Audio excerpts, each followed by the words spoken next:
Paramashivoham. Om Nithyananda.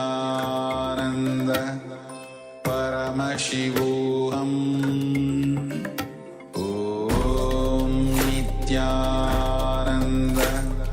Paramashivoham. Om Nithyananda.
Yes. So now, as we completed this exercise, we'll be moving into the power manifestation session. So let's get ready for the power manifestation session. Now you can share your understandings and clues that you had in this during this intro exercise in the comment section below or in the Zoom chat. And while we're moving to the power manifestation session.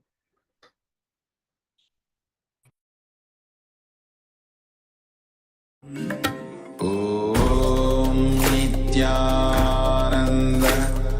Paramashivoham. Om Nithyananda. Paramashivoham. Om Nithyananda. Paramashivoham. Om Nithyananda. Paramashivoham. Om Nithyananda. Paramashivoham. Om Nithyananda. Paramashivoham. Om Nithyananda. Paramashivoham.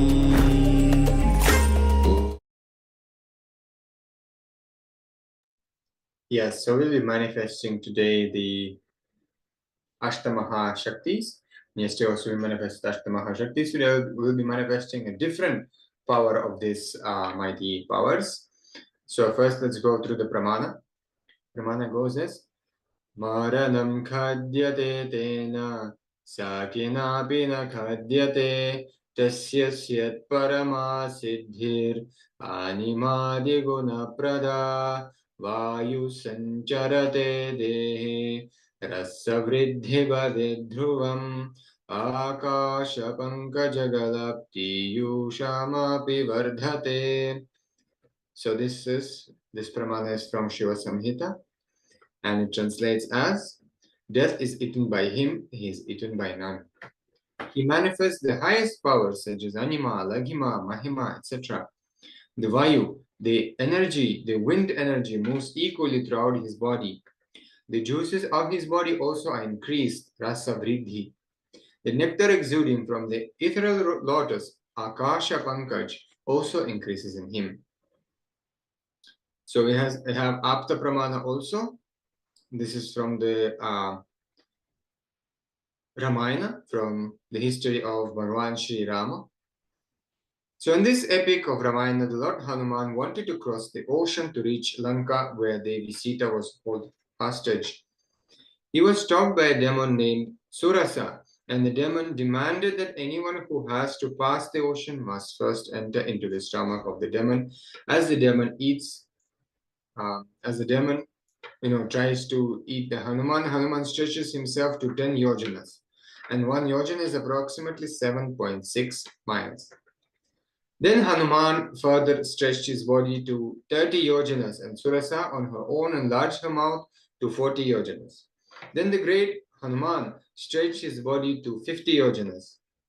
Surasa widened her mouth to 80 yojanas, and the heroic Hanuman grew up to 90 yojanas in size, looking like a mountain.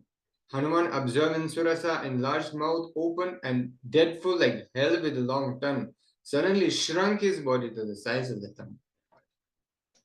So this is a really powerful demonstration of one of these powers of Ashtamaha Shaktis. And we have Atma Pramana, the experience of our own Guru, experience of the Supreme Pontiff of Hinduism, Swamiji, from his own life of manifestation of these mighty powers. This is from Los Angeles Temple, where Nataraja deity at the Los Angeles Paramashivoham Hindu Temple they're about to move the deity into the, install the deity. And the deity was 6 feet 10 inches in size. The door to the temple was 6.8 inches in size. So the deity was 2 inches bigger than the gap where the deity supposed to enter into the temple. In planning how to move Nataraja into the temple, the disciples told Swamiji about the problem. They said that Nataraja will not fit. And Swamiji replied that do not worry, he will fit. They thought that they had made an error in measurements. They went and remeasured both the door and the deity. Still, there was a problem with the size of Nataraja. The disciples at the temple suggested to Swamiji that they make a new large doorway into the temple to bring the deity. Swamiji again said that the deity will fit. The day came that they were moving Nataraja into the temple.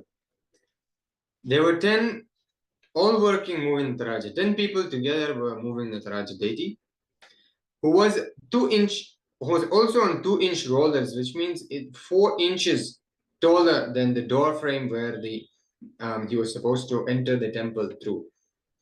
Swamiji asked the disciples to push up the door frame. The door frame was of metal, and above it there were 2 stories of concrete building. The disciples' logic would have said, do not bother. However, they would have been around Swamiji enough to be prepared for unexpected. So they did as he said. Having and grunting and pushing up on the door frame that was held in position by many tons of concrete. He then said to the rest of the team, now move forward. And to Nataraja said, in you come to Shiva. When the deity came within an inch of the door, we could all see that it would fit through. The deity came through the door carried by the men easily. They could not believe what they had witnessed. They all started to laugh, and soon they were rolling on the ground. They were laughing so hard. Swamiji smiled and walked away to organize the next project. So what a beautiful, incident in the life of Bhagavan, where so casually he manifested this power for the Nataraja deity to come inside and be installed in the Los Angeles KAILASA. So now we'll be manifesting one of these powers of Ashtamaha Shaktis, a power of Mahima. We'll be increasing the size of a small object which is close to you. So let's go through the instructions for power manifestation. So always it's best to sit straight on in Padmasana. Otherwise, you can also sit on the chair. There is no issues in that. Just make sure that your head, neck, and spine is in a straight line. Then visualize that Paramashiva has come down as Bhagavan Nithyananda Paramashivoham from KAILASA. Remember Paramashiva in your third eye. Sit with this powerful cognition that you are Nithyananda Paramashiva, that you are Swamiji, and that anything else that you consider yourself to be, that is a delusion, and you drop it and continue meditating on the truth that you are Nithyananda Paramashiva. So now let us enter into power manifestation. So we request all the participants to start the video recording with the timestamp camera on as well. So you can, so that you can record your power manifestation, and then you have it also for your own reference, along with the possibility for sharing it with the rest of the world, with your friends, near and dear ones, and just in general, people of your locality and the whole world itself, which you can do through the social media nowadays. And you can go on Facebook and various Facebook groups and start sharing in those also your experience of power manifestation, along with a video recording of that power manifestation. So make sure to have a timestamp for the most authentic, to be recorded mostly. To be able to record it authentically. So then measure the size of the object which you are going to be increasing the size of. You can it can be if you have a ring, it can be a ring, or it can be a pen cap. It can be literally anything. If this object for this specific power manifestation at this level, it has to be a small object. This object has to be kept near to you. Okay. Then you will be declaring for the, you will be connecting to Swamiji in the third eye by chanting the Mahavakya and declaring for the size of the object to change. And then continue to chant the Mahavakya for some time, to create that powerful space for the manifestation to happen. Then we'll be verifying the power manifestation and, sharing it with others as well. So with this, let us begin. We'll be projecting these slides for you as well, so you can see the steps for the manifestation, and you can please start the manifestation. Om Nithyananda Paramashivoham. Om Nithyananda Paramashivoham. Om Nithyananda Paramashivoham. Om Nithyananda Paramashivoham. Om Nithyananda Paramashivoham. Om Nithyananda Paramashivoham. Om Nithyananda Paramashivoham. Om Nithyananda Paramashivoham. Om Nithyananda Paramashivoham. Om Nithyananda Paramashivoham.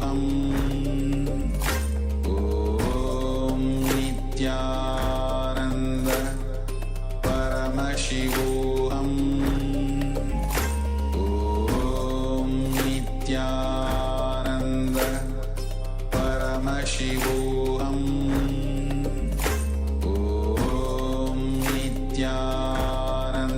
Nithyananda Paramashivoham. Om Nithyananda Paramashivoham. Om Nithyananda Paramashivoham. Om Nithyananda Paramashivoham. Om Nithyananda Paramashivoham. Om Nithyananda